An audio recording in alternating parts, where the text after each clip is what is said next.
Karen, comment vas-tu? Je vais très bien, Valérie. Et toi? Parfaitement bien. Alors les amis, vous êtes sur Déplumez-vous. On va aujourd'hui déplumer ma belle Karen. Alors Karen, si vous ne la connaissez pas, Karen Ponte. Karen Ponte, c'est 9 romans. Alors je ne les ai pas tous. Il m'en manque, c'est pas bien du tout, mais voilà, il me manque la deuxième comédie de Noël. Mais on fait un petit topo avant de déplumer Karen sur son dernier roman. Donc, la petite comédie de Noël, il y a une suite.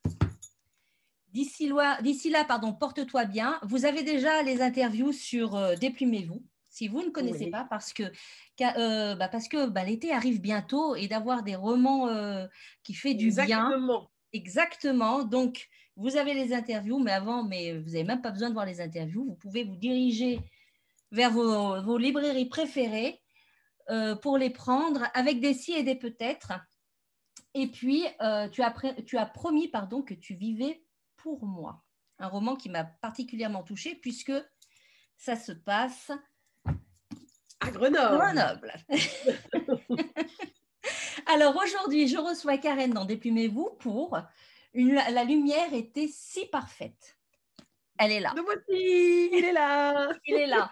Alors, oui, moi je l'ai enlevé, d'accord, oui. mais il y a quand même des retours. Magnifique. Exactement, il y a des super retours et des super commentaires de la librairie Charlemagne hier et puis de Cultura. Une véritable ode aux femmes. Eh bien, exactement. Un roman au titre énigmatique, parce que moi, je me suis quand même demandé pourquoi. Alors que la phrase est dans le livre. On comprend Oui, à la fin. J'ai capté à la fin. J'ai capté à la fin. Après, je me suis dit dans le livre. Voilà, un truc avec les photos, machin. Je me suis dit, je veux voir où elle m'emmène, Karen. Alors, un titre énigmatique pour moi, un roman parfois dur, parfois drôle, sans oublier les notes amères et sensibles. Tu es allé me cueillir comme ça, tu es la petite titille là de mes petites émotions. Donc c'est un roman qui titille la femme parce que vous voyez bien, la librairie Charlemagne a une véritable ode aux femmes. Effectivement, c'est un roman qui titille la femme en nous, notre place dans la société en tant que femme à part entière, parce qu'on est d'abord une femme à part entière, d'accord ? Exactement. Avant d'être une mère, une épouse. Avant d'être une mère et une épouse. Et là, franchement, Karen, j'avoue que j'ai eu des larmes. Alors avec toi, j'ai toujours des larmes parce que tu sais toujours mettre la phrase et là, tu dis bim. Donc maintenant, quand je lis tes romans, je ne me maquille plus. Il y a des romans dans lesquels je me suis maquillée, celui de Solène, par exemple, Solène Bakowski, Panda. Voilà, après, tu es un panda, oui, c'est ça, voilà. Mais maintenant, avec toi, je sais. Donc maintenant, avec toi, je ne me maquille plus. Donc, des larmes de bonheur, oui. Des larmes de tristesse aussi. Mais, donc, elles se sont venues s'essouer là, tout doucement ici. Mais j'ai eu aussi des larmes de colère. Avec cette fameuse ode aux femmes. Et je me dis, mais putain, je reste polie. Oui, c'est pas possible. Alors, maintenant, je vais déplumer Karen et vous allez savoir ou pas, je ne sais pas si on va tout dévoiler, pourquoi il y a eu ces petites larmes de colère. OK ? Karen, tu connais le principe ? Je connais le principe. Vas-y, pioche les questions. Attention. Alors, attention, j'adore parce qu'il y a marqué une interview très culottée. Oui. Voilà, donc c'est vrai, elle va être très culottée. Alors, on est prête. On est parti, mon kiki. C'est parti. Première question. Oh, bah, tu commences bien, toi. Hashtag défi. D'accord. Ah, non, allez, le pitch de ton roman en 10 secondes. Attention, je vais taper des mains. Et quand c'est top, c'est top. Alors, sache que moi, je ne suis jamais arrivée à faire cet exercice. Alors, attention. Elle est partie ? C'est l'histoire de Meg qui est mal dans sa peau, qui découvre un secret sur sa maman et qui va partir en voyage sur ses traces. Bravo, en 8 ! Regarde, voilà. Va falloir que tu me donnes des cours parce que alors moi, c'est dur, c'est dur. Pour l'instant, je dis insurmontable pour moi. Allez, j'adore cette question. Fiction ou réalité, les personnages de ton roman ? Alors, fiction, même si certains se nourrissent de réalité, Par exemple, je pense au personnage de Malone, qui est le fils de Meg, qui ne supporte pas les vêtements avec des coutures, des étiquettes et tout ça. Et je ne suis pas allée chercher très très loin, puisque j'ai moi-même un phénomène comme ça à la maison, qui n'arrête pas de me dire, ah non, mais il y a des coutures sur ce vêtement. Oui, excuse-moi, il faut bien, à un moment donné, si tu veux refermer la jambe, il faut bien coudre. Comment tu veux faire sinon? Mais Tu donc sais voilà. que je me suis posé la question. Je me suis dit, est-ce qu'elle est allée calquer, est-ce qu'elle est Ah allée oui. piocher ça chez son fils? Oui, là pour le coup, il y a des petites choses quand même qu'on pioche dans la vie quand même qui nous entoure parce qu'en fait ça amène de l'authenticité un peu et moi ça me fait rire de pouvoir voilà recycler des choses comme ça et donc Malone de ce point de vue-là, c'est mon fils. Ok, alors une petite aparté. Et là, tu réponds simplement par oui ou par non, comme ça les gens iront voir. Le rituel du soir aussi? Oui, il fut un temps, oui. Oh là là, c'est Ça le fait. magique. Bravo. Ouais. Ah, moi, je te dis bravo. Je Donc, trouve que c'est un bon exercice pour finalement faire s'exprimer un enfant qui a du mal à exprimer ses émotions et en fait mais c'est pas un que, biais. pas C'est que. un biais pour Il réussir y a à aussi voilà. cet échange entre. Eh ben oui, ça crée et ça vient. Enfin, quand ils sont petits, les enfants ils ont du mal à raconter et quand on leur demande, ils disent souvent rien ou rien. Moi je me souviens, à l'époque, je demandais à mes enfants ce qu'ils avaient mangé à la cantine et j'avais droit à rien. D'accord. Qu'est-ce que tu as mangé ce midi? Rien. Ah, D'accord. Qu'est-ce que tu as fait à l'école? Rien. Oh, ah, et donc, du coup, je trouve que ce rituel-là, en fait, il permet finalement quand même d'apprendre des choses. Parce que quand ils sont petits, ils ont du mal à se souvenir et tout ça. Donc, voilà. en tout cas, génial. Ça, j'ai adoré. J'ai adoré. Allez. Alors, qu'est-ce qui t'a appris pas qu'est-ce qui t'a appris? N'importe quoi, Val. Je ne sais pas pourquoi j'ai dit appris. Non, qu'est-ce qui t'a poussé à Oui, écrire, ce à roman. écrire sur ce thème-là, justement? Alors, donc c'est un roman qui, on va dire, qui traite de la charge mentale, voilà, de manière principale, parce que c'est un sujet, je trouve, dont on parle, alors un peu plus ces derniers temps, mais pas tant que ça, qui est encore assez mal connu, qu'on trouve assez peu finalement dans les romans. Et moi, je suis entourée de copines qui sont comme ça, en fait, qui sont empêtrées dans cette charge mentale.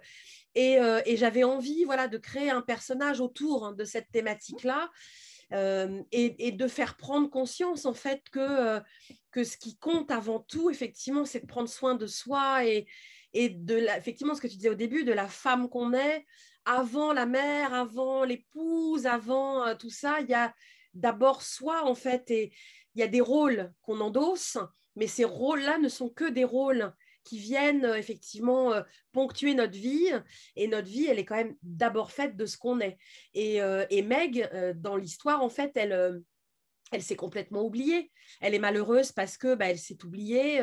Il n'y a plus que l'épouse et la mère, et il n'y a plus la femme. Et voilà, et ça, je trouve que c'est un sujet qui est important parce qu'il y a plein de gens qui sont malheureux sans s'en rendre compte pour ça, quoi. Voilà. C'est vrai. Donc, C'est pour ça qu'il y avait ces larmes de. Enfin bon, bref. oui, de colère, ben Ouais. oui, parce Parce que que là, j'ai vu. forcément, et que Romy, d'ailleurs, à certains moments, elle représente ça. Romy, elle explique un peu à Meg des choses. Elle lui dit, mais c'est normal que tu sois en colère. T'as vu ce qui vient de te sortir? Oui, et Et je elle s'en trouvais rend que pas voilà. compte. Et elle s'en rend pas Mais compte. non, en fait, Meg, elle n'a pas du tout conscience parce qu'elle reproduit aussi un schéma qu'elle a connu d'une mère au foyer. Et, et elle a l'impression que c'était son choix. Et en fait, petit à petit, elle voit bien que voilà, elle est pas bien dans ses pompes, sans effectivement mettre le doigt sur ce qui coince. Et le secret qu'elle découvre et le voyage qu'elle fait va lui permettre en fait voilà, d'identifier ce qui ne va pas. Ouais. Ah oui, oui, parce que franchement, les non-dits, euh, enfin, en même temps, voilà, ce roman, c'est juste de l'incompréhension et des non-dits tout au long. Et en fin de compte, à Oui, la c'est fin, ça. Parce que même le mari, d'ailleurs, il ne comprend pas pourquoi tout allait bien et d'un coup, ça ne va pas. Et lui-même, il est un peu paumé avec tout ça. ouais. Ouais, oui, oui, oui, oui, oui. Le plus important, c'est la chemise bleue. Oui, bah oui, très important. Il ne peut pas faire rien sans sa chemise. Porte-bonheur.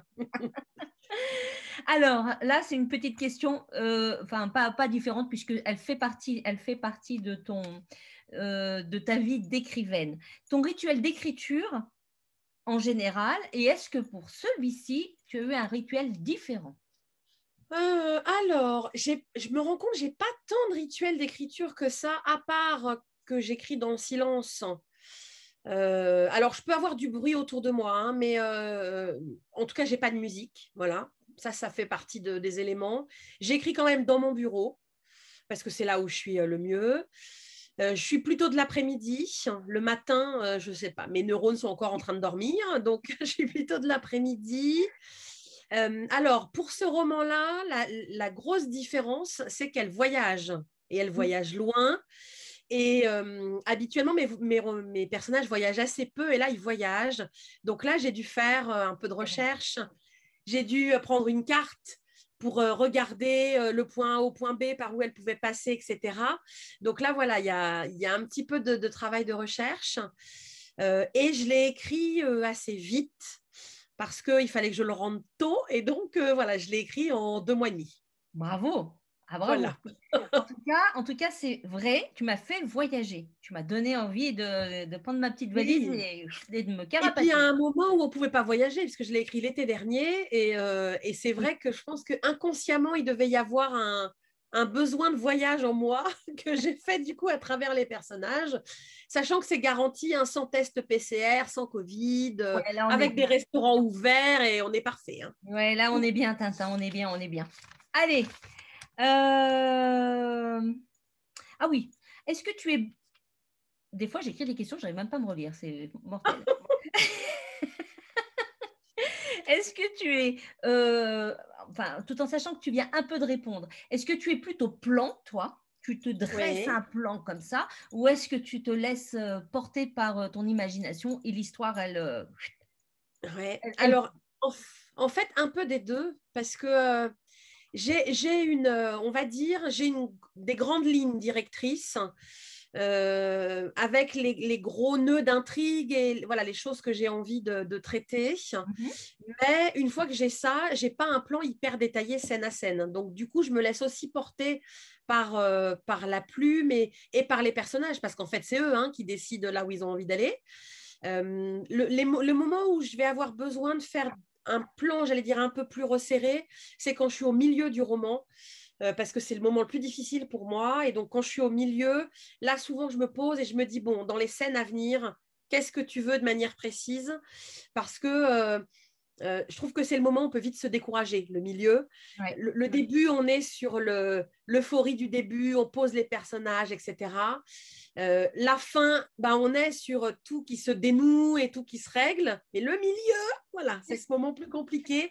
Et là, j'ai tendance à avoir besoin de faire un peu plus un plan, un peu plus serré. Bon, magnifique. Alors, ah ça j'adore cette question.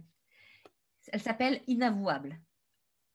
Essaye Oui. d'imaginer ce qui peut se cacher derrière.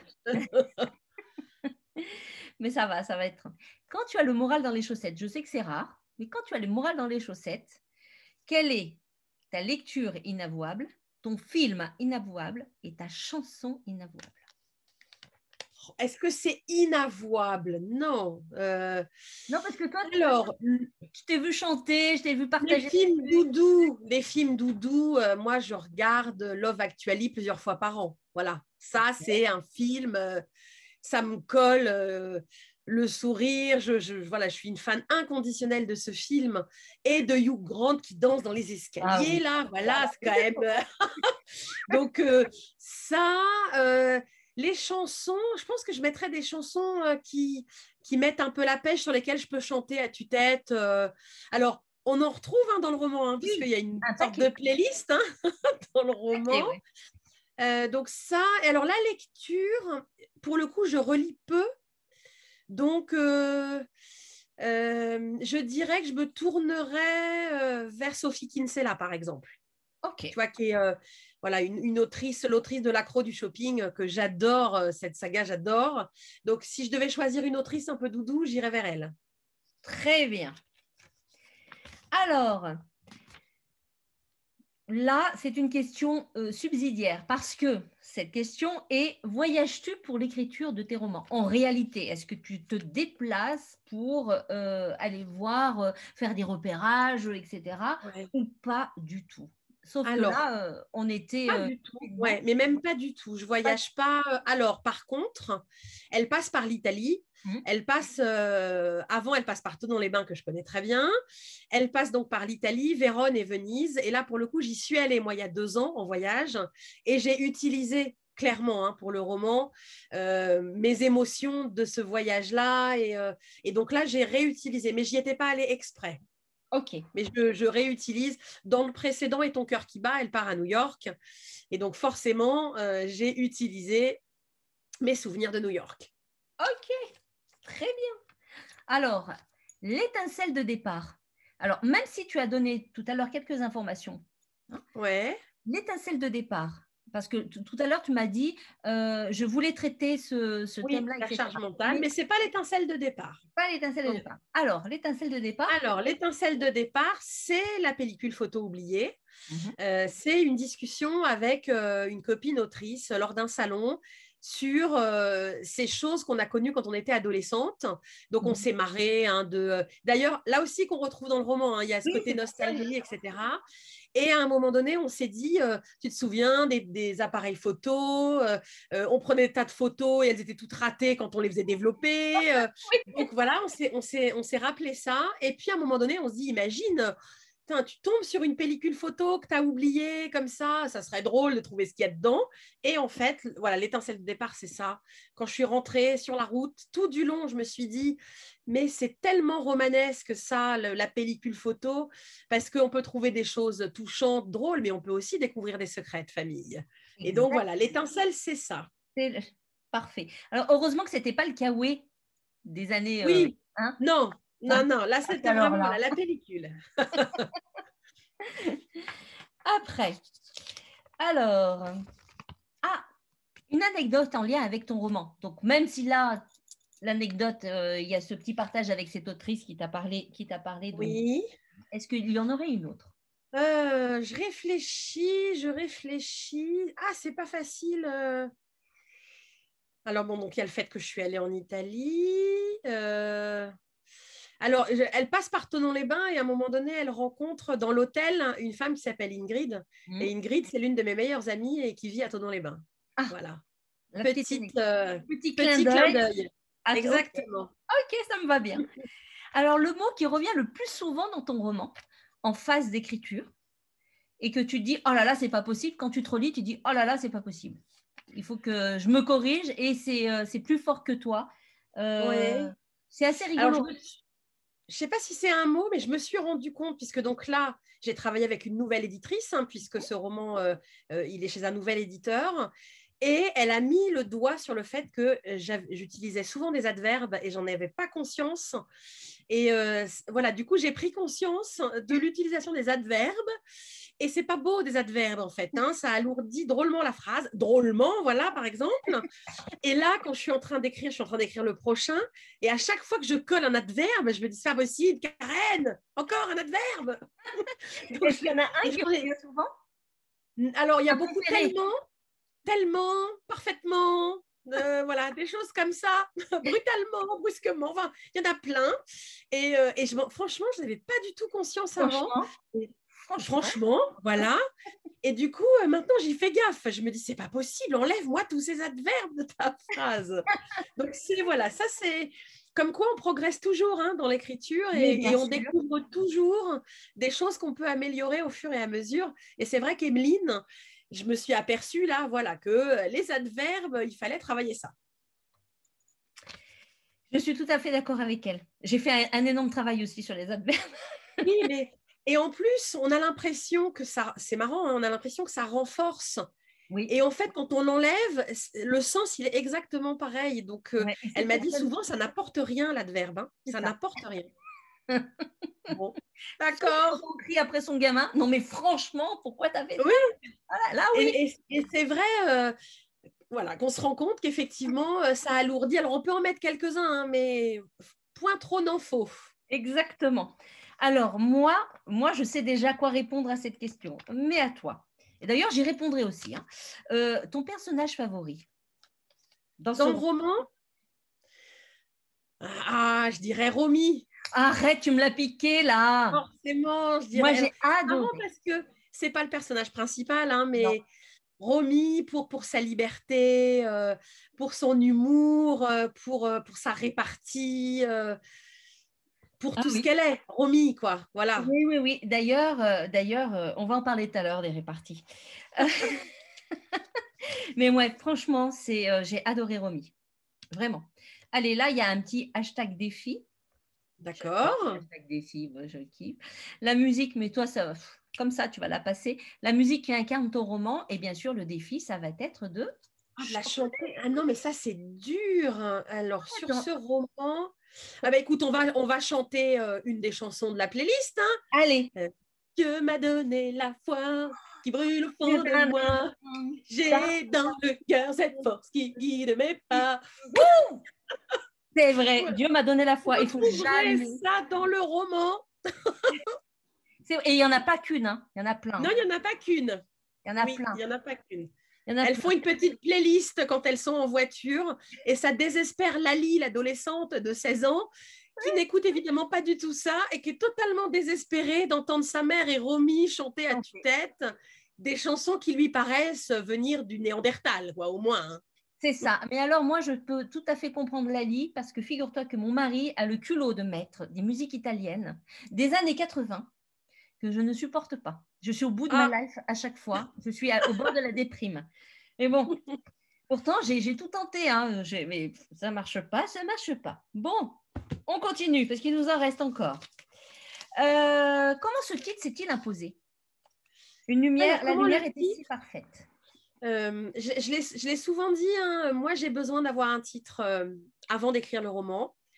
J'ai besoin qu'il s'incarne dans un titre. Et donc, avant même d'écrire, je cherche un titre. Et elle découvre des photos. Et je voulais vraiment que le titre il tourne autour de ça. Et j'ai réfléchi à voilà, ce qu'un des personnages pourrait dire par rapport aux photos. Et effectivement, à un moment donné, c'est ce qu'il dit. Hein, il dit, mais la lumière était tellement parfaite. Hein, voilà. Et au départ, ça devait s'appeler, enfin, mon titre à moi, c'était Parce que la lumière était parfaite. Et du coup, chez Fleuve, on s'est dit qu'un roman qui commence par parce que, c'est pas forcément idéal. Donc, on a transformé en la lumière était si parfaite. Mais normalement, c'était parce que la lumière était parfaite. C'est vrai que celui-ci, il est mieux. Il clash mieux. Oui, mais je pense que le parce que, c'est toujours un peu Ouais. dur. C'est comme les Et donc, adjectifs. on avait la lumière était parfaite et on s'est dit, il manque un petit quelque chose. Et j'ai dit, mais pourquoi pas, était si parfaite. Et voilà, hop. Non, mais Mais c'est vraiment par rapport à la photo et à ce qu'elle découvre sur la photo. ouais, un titre dit tellement de choses et voilà, moi je suis assez curieuse de savoir comment il s'est imposé, si c'est toi, si c'est l'éditeur, etc. C'est important. Tu sais, souvent quand je fais mes interviews d'auteurs, je dis toujours à l'auteur, vous vous plaindrez auprès de Karen Ponte parce que grâce à elle, je dis pas à cause, je dis grâce à elle, je vais toujours lire les remerciements en Les premier. remerciements. Eh bien oui. Voilà, c'est un défaut que j'ai pris. Alors, je ne sais pas si c'est un défaut, mais peu importe le roman que j'ai Ah dans oui, les moi mains, je je sais ce commence. que je fais toujours. Je fais toujours ça. Je lis Voilà, donc toujours les remerciements en premier. j'ai lu tes remerciements en premier, ça n'a pas changé. Et donc, tu es souvent cité dans dans mes interviews.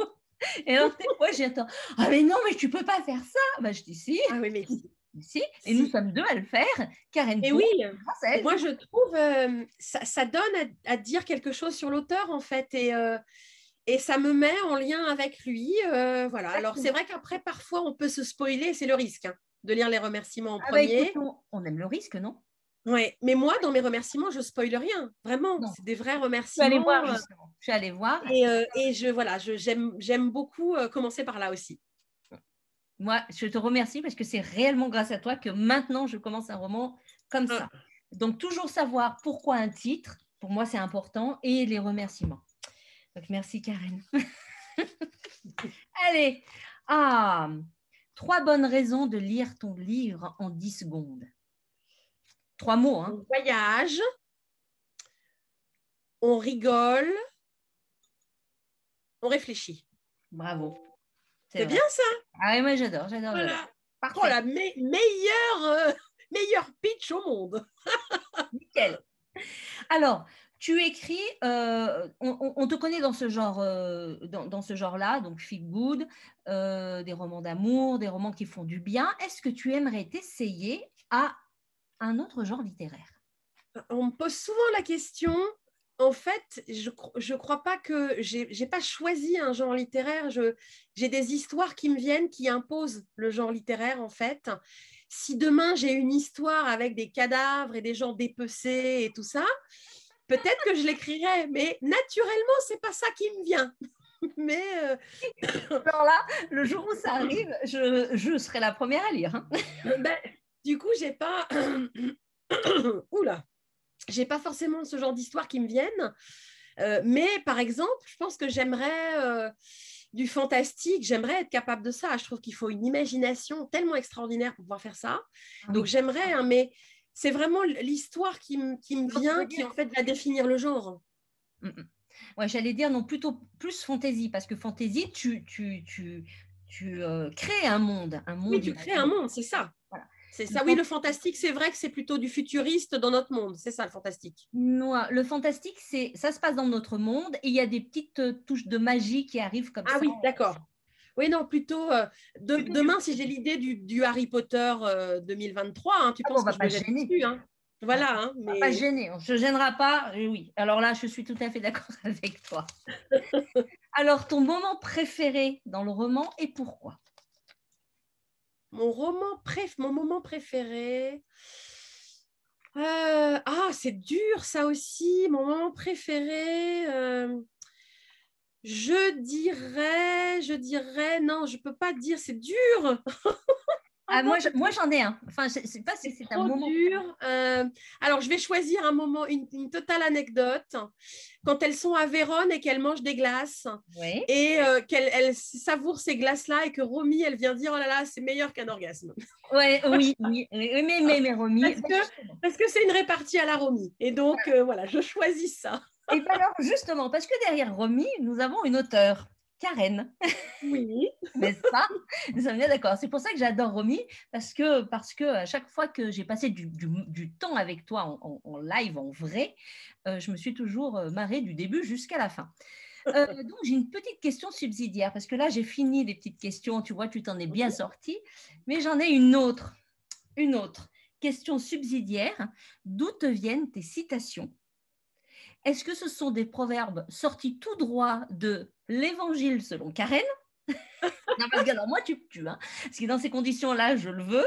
Et est-ce que tu as déjà pensé, et là, je vais vous sortir une citation de l'Évangile selon Karen qui m'a séché réellement. Est-ce que tu t'es déjà posé la question d'écrire une sorte de recueil de toutes tes citations de dingue? Parce que, excuse-moi, tout au long de tes romans. Alors, ça vient de ma tête, hein, ça c'est sûr. Ça vient de ma tête. J'essaye de réfléchir à des formules rigolotes, en fait. Voilà, quand... oui, ou de détourner des expressions, ou d'en trouver des nouvelles. Donc là, ça vient de ma tête. J'essaye de trouver des réparties un peu drôles. Souvent, c'est drôle. Ah oui, ah bah oui, non, mais là, je vais vous en sortir une, vous voyez, bon, j'en ai tout plein, hein, j'en ai tout plein, mais il y en a une en particulier, vous voyez, j'ai mis un petit cœur dessus. Voilà ce qu'elle Romy, évidemment. Bien sûr, c'est Romy. C'est pour ça que je dis, derrière Romy, il y a une auteure, Karen. Je dis, tu devrais sortir un recueil, hein, l'Évangile selon Karen. Ah bah écoute. Citations et proverbes. C'est la e-attitude by Karen, tu sais. Voilà, ça n'est pas très loin, ça. Citations et proverbes par by Karen. Oui. C'est les jours où vous vous sentez... Oui, un par jour, tu sais, ça serait drôle. Un almanach. Mais tu devrais y penser, réfléchir. Donc celui-ci, il était quand même bon parce que j'étais en train de boire mon café. J'ai failli m'étouffer avec. Bref. Donc là, qu'est-ce qu'elles ont, mes ballerines? Donc là, c'est Meg qui porte des ballerines. Qui porte des petites ballerines, oui. D'accord. Et ma chère Romy qui répond, elles retiennent tes orteils en otage. Un orteil enfermé dans une chaussure l'été, c'est comme un fromage 0% de matière grasse. Ça ne devrait pas exister. Aussitôt, l'image de mes orteils revendiquant de l'air avec de minuscules pancartes qui se soulèvent au rythme s'impose à moi. Je ne peux pas m'empêcher de rire. Voilà. Ouais. C'est Romy, elle défend la libération de l'orteil. Il faut savoir qu'elle a monté le club de la libération des orteils et elle trouve que ce n'est pas possible. On ne peut pas les enfermer dans des chaussures, ces pauvres orteils qui revendiquent de la liberté. Exactement. Ils ont le droit de vivre comme tout le monde. Exactement, exactement. Et en effet, comme elle dit, c'est comme le fromage 0%. On est d'accord que le fromage 0%, ça ne devrait pas exister. Bah, non. Bah, ça n'a ni queue ni tête. Ça n'a pas de goût. Soit on n'en mange pas, soit on mange du vrai. Mais du fromage 0%. Moi, je ne comprends pas. Je comprends pas. Bah, qu'à un moment donné, c'est pas possible. C'est pas possible. Mais moi, je suis tout à fait d'accord avec donc ça vient de ma tête, effectivement. Bon, alors donc, je réitère, il faut vraiment que tu nous fasses un recueil avec tes citations pour en avoir Je vais y réfléchir. Avec toutes celles qui sont dans tes 9 romans, je suis sûre que tu peux nous faire un truc de dingue. Quoi qu'il en soit, vous savez, avant que l'on termine, des actus. Où est-ce qu'on peut parce que maintenant, ça y est, on est enfin libérés comme les orteils, on va pouvoir. C'est ça. Alors déjà en actu, donc j'ai la parution de celui-ci en poche, Et ton cœur qui bat, qui est sorti le 3 juin. Donc effectivement, hein, voilà, ça c'est la dernière petite nouveauté. Et en actu, alors, j'ai pas mal de dédicaces de prévues jusque mi-juillet. Donc, samedi 12 juin, je suis à Compiègne. Je ne sais pas quand tu diffuses l'émission, avant ou après. Mais donc... Je ne sais plus. Mais donc, vous m'aurez peut-être vu à Compiègne le 12 juin. Le 19 juin, je suis au Cultura d'Amiens, l'après-midi. Le week-end du 25-26, je suis à Bordeaux. Donc, j'aurai une dédicace à Bordeaux-Lac, Cultura Bordeaux-Lac, et puis une dans un espace culturel. Je réfléchis. Le 3 juillet, je suis à la Maison de la Presse du Touquet. Le 10 juillet, je suis au Cultura d'Évreux. Et le 17 juillet, je suis à la Maison de la Presse de Berck. Voilà. Ça, c'est pour toutes mes dates.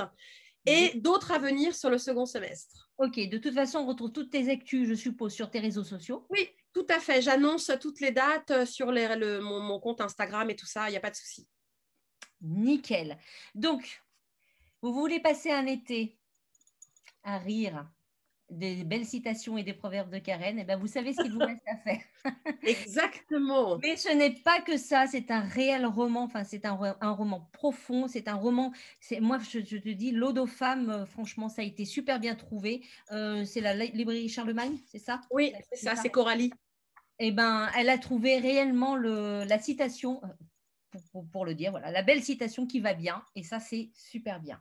Je te remercie Karen. Merci à toi Valérie pour cette interview déplumante. De ce fabuleux moment passé avec toi. J'adore toujours ces petits moments. Hâte de pouvoir faire le prochain et que tu puisses revenir te faire déplumer. Le prochain qui sort fin octobre. Je le dis même pas. Mais du coup, il y a une comédie de Noël, une toute nouvelle histoire qui sort fin octobre. Très bien. Alors, voilà. Comme ça, j'aurais récupéré ma deuxième comédie de Noël pour rebondir sur ma troisième. Ah ben, tout à fait.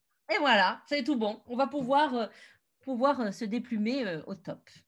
Exactement. Merci beaucoup, Karen. Merci pour ce moment. Merci, Valérie. Et puis, je vous dis à très vite pour une nouvelle interview. J'adore. Une petite... tu vois, c'est le salut... tu vois c'est le salut en miss. Je t'embrasse, Karen. Bisous. Ciao.